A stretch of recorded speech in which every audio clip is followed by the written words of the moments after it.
Au nom du Père, du Fils et du Saint-Esprit. Amen. La paix de Jésus soit dans votre maison. Salut les amis, j'espère que vous allez bien, que vous êtes en forme,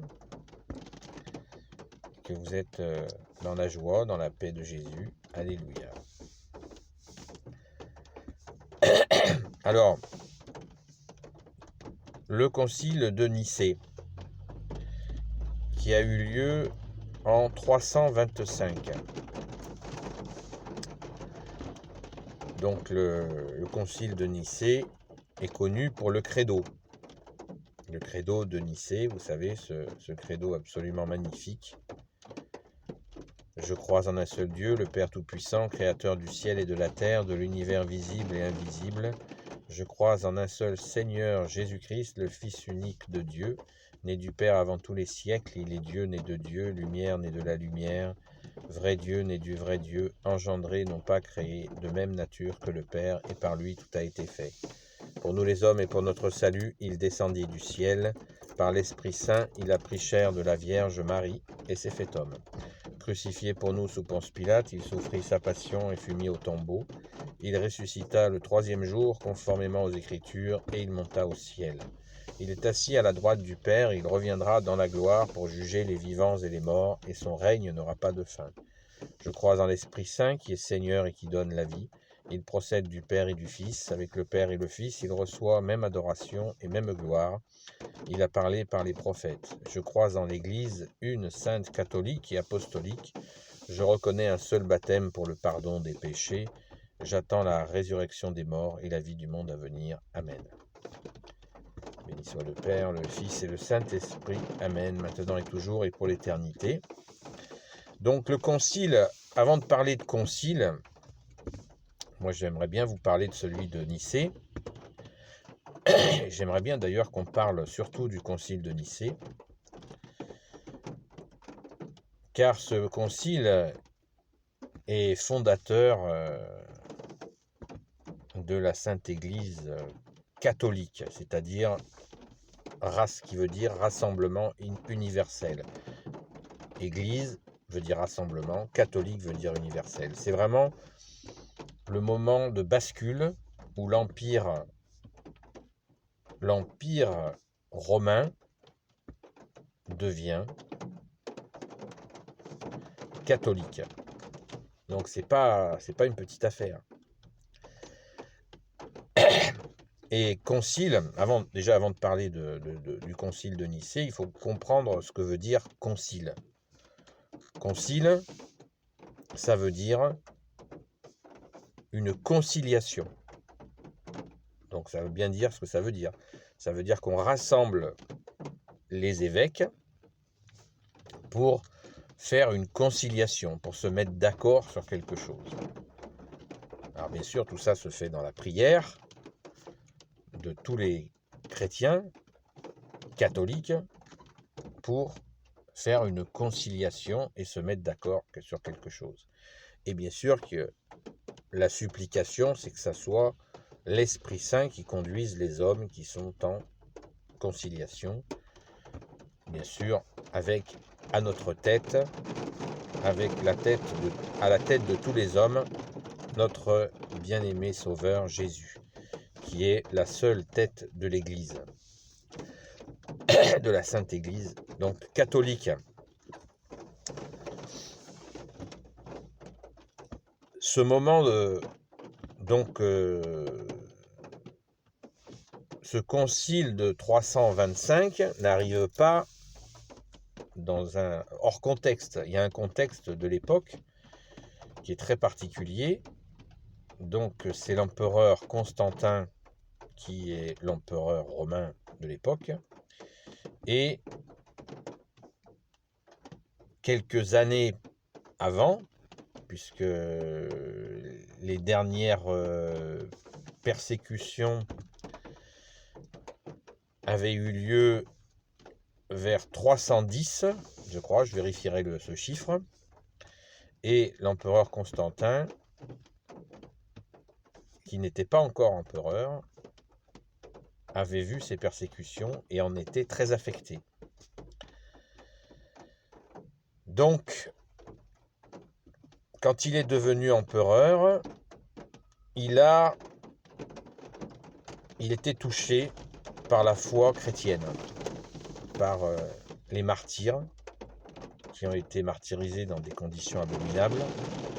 Ça l'a énormément touché et il avait le souci de faire cesser ces persécutions. Et il a formulé en 313, je crois, encore une fois, des chiffres à vérifier, je vous préciserai ça. Il faut se détendre sur les dates parce que il faut bien les chercher et je vous les dirai précisément dans les commentaires. C'est des repères importants, à mon humble avis. Je ne suis pas historien, je ne suis pas enseignant, hein, vous le savez. Donc, je ne suis pas non plus théologien, je ne suis pas prêtre.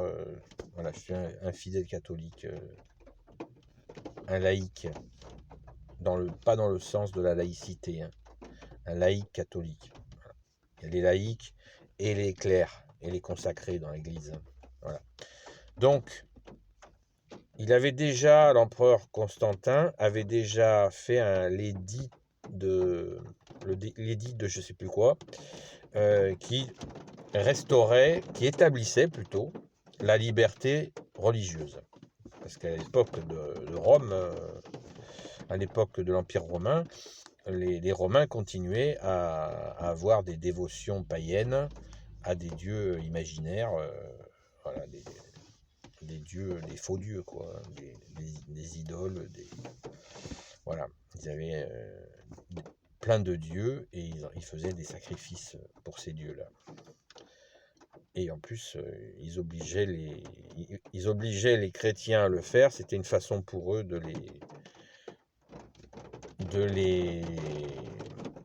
les trouver en les obligeant à faire des sacrifices pour les dieux romains. Et quand ils refusaient au nom de Jésus, eh ben, ils étaient zigouillés, martyrisés. Béni soit tes saints martyrs, ô Jésus. Donc je reviens à Nicée, puisqu'on parle de Nicée, et c'est pas une petite affaire. Donc, je disais, l'empereur Constantin, très touché par le martyre des chrétiens, va instaurer la liberté religieuse, et à cette époque-là, dans ce bouillonnement chrétien, remettons bien nous dans le contexte, hein, c'est le 3e siècle, hein, l'an 300 et quelques, le début du 3e siècle. Donc l'émergence, les communautés chrétiennes poussent comme des champignons, donc de partout, et il commence à y avoir ce que déjà saint Paul avait soulevé. Saint Paul a donné des avertissements là-dessus. Excusez-moi. Et saint Paul avait dit, donc déjà, attention à la division avec des gens qui ont des compréhensions, qui voudraient qu'on les suive dans leur compréhension de la foi. Donc saint Paul avait déjà mis en garde là-dessus. Et hélas, au départ, au martyre de saint Paul, qui est intervenu en même temps que celui de saint Pierre, ce serait en l'an 64. Donc de 64, vous imaginez, au 3e siècle, le bouillonnement des communautés chrétiennes a continué, les apôtres ont continué à faire leur chemin, les évangiles sont tous sortis au plus tard à l'an 1, donc c'est-à-dire 100 ans, vers 90, en l'an 90-100, le dernier évangile est sorti, c'est celui de Saint Jean. Donc à la sortie des évangiles, sachant que c'était des copistes qui faisaient passer ces écrits, donc c'était le plein bouillonnement, la pleine la pleine poussée des premiers chrétiens, des communautés chrétiennes et qui se développent, et ça galopait. Alléluia, on s'en réjouit, quel élan magnifique, merci Jésus. Donc, en même temps que ce bouillonnement magnifiquement positif, lumineux, merci Jésus, c'est toi qui es la lumière, qui se développe, eh bien, il y avait des prêtres qui avaient des visions différentes de la foi que celles que Jésus a enseignées et que les apôtres, et aussi avec saint Paul, ont diffusées. Alors après, pour des raisons tout simplement d'erreur humaine, des raisons peut-être d'orgueil, de pouvoir sur les communautés, etc. Ça, c'est dès l'instant où il y a des humains qui s'emparent de quelque chose, d'une doctrine, il y a tout un tas de déviances. Et notamment, il y en avait une qui prenait de l'essor en Égypte. C'était un prêtre qui s'appelait Arius, d'où sa théorie qui s'appelait l'arianisme, qui essayait de se développer et qui était en opposition avec la révélation de notre Seigneur Jésus, et qui voulait tout simplement, qui partait du principe que Jésus n'était pas Dieu. Donc la bonne blague. Alors que bien sûr, les apôtres, saint Paul et les premiers saints l'ont enseigné. Jésus est Dieu, né de Dieu. Il est assis à la droite du Père. Alléluia. Donc, je reviens à notre cher Constantin, premier empereur qui soutient les chrétiens, c'est magnifique, et il propose aux chrétiens de faire un concile pour serrer les boulons, comme on dit, pour unifier les chrétiens, car de les voir divisés sur des questions, comme je viens de vous l'expliquer, le peinait beaucoup. Donc, le concile de Nicée se met en place, avec pas moins de 300 évêques de tous les coins de la chrétienté qui débarquent. Donc vous imaginez le travail que ça a représenté. Donc quand nous disons le credo de Nicée, nous réalisons que voilà, c'est 300 évêques qui viennent de toute la chrétienté et qui se réunissent pour faire une conciliation. Et bien sûr, ce sont des évêques qui se sont réunis. Et à l'époque, il n'y avait pas de hiérarchie. Il n'y avait pas une hiérarchie complexe comme aujourd'hui. Il y avait le pape, donc le successeur de Saint-Pierre. Ensuite, il y avait les évêques. Ensuite, il y avait les prêtres. Et ensuite, il y avait les diacres. Et ensuite, il y avait les croyants, enfin les laïcs comme vous et moi. Donc, les évêques se réunissent à 300 évêques de toute la chrétienté pour faire cette conciliation.